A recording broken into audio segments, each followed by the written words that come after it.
So I got the memo. He kind of scooped me up and he's like, you know, if you could say it like this, girl, we're going to get you out of here. Like, that's what I heard. Like, you need to wake up. You need to get to a payphone. You need to call for help. I just said, God, I'll do whatever. It was the moment that I wanted to live more than I wanted to die. It was like he gave me that breath of hope. This is John and Kelly Booysen, and we're part of the Rio Vista Church. Our journey started actually quite impromptu. I was a boat captain and Kelly was a flight attendant. We traveled, we loved getting out and enjoying ourselves. And one night I actually decided to go to the quarterdeck. I never thought I'd meet the most kind human being on the planet in the quarterdeck on the beach. It's not where you think you'd meet your husband. You know, June 11th came around and we got married on the docks. Everybody always said it was one of the most favorite weddings that they've been to. Everything was going really, really well until we had kids. We had kids. And a lot of animosity between her and myself. There was a lot of conflict. A lot of conflict.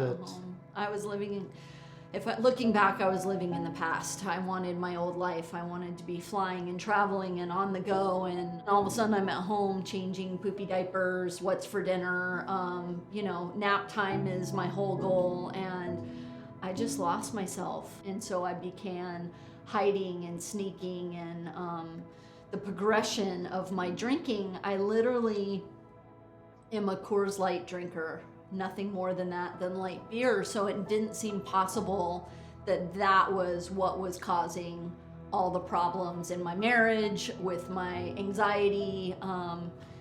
It didn't seem possible, but really, as the progression went on, that's exactly what it was. It was my ability to not cope with problems. Little did I know I had a spiritual malady. I didn't know what that meant. I didn't know that was the problem.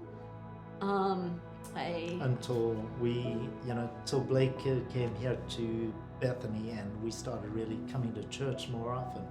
Well, when you first start going through this, you feel like you're the only one, and it's very isolating.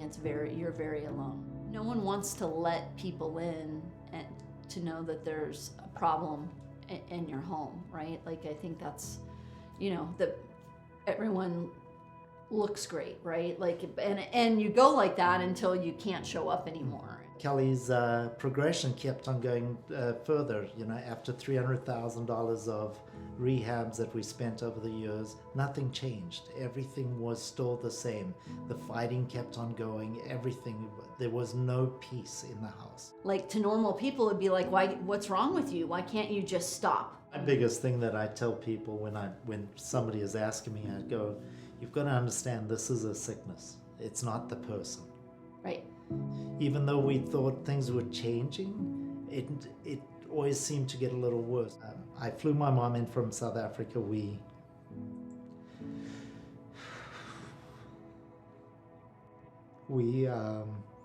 packed her bags and we flew her with a one-way ticket to Arizona. And it was in Arizona where I got to hit my rock bottom all by myself. And as painful of an experience as that was, that's where I met God. And all the meetings and the rehabs and all the stuff that people had been talking to me about surrendering and really surrendering, not just, please God, get me out of this, my husband's really mad at me. Can please take this obsession that I have away from me. And I was in Arizona and it was like God reached out. I had actually been praying to die because at that point I felt like everyone would be better off without me. My kids would be better off. My husband would be better off. I was in a drunken stupor. There was no plane ticket home, so I really had no reason to live. I had messed everything up, and it was like God reached down and woke me up. And the funniest thing about that whole thing when God was touching us is when Dave Ingram was baptizing Blake and Taylor. That exact day, I think. And God met me at that moment, and that's when, things really changed for me. I was at rock bottom. There was nowhere else to go but death. And I chose life at that moment. God reached down and touched my heart. It's only through God's grace that this marriage has survived.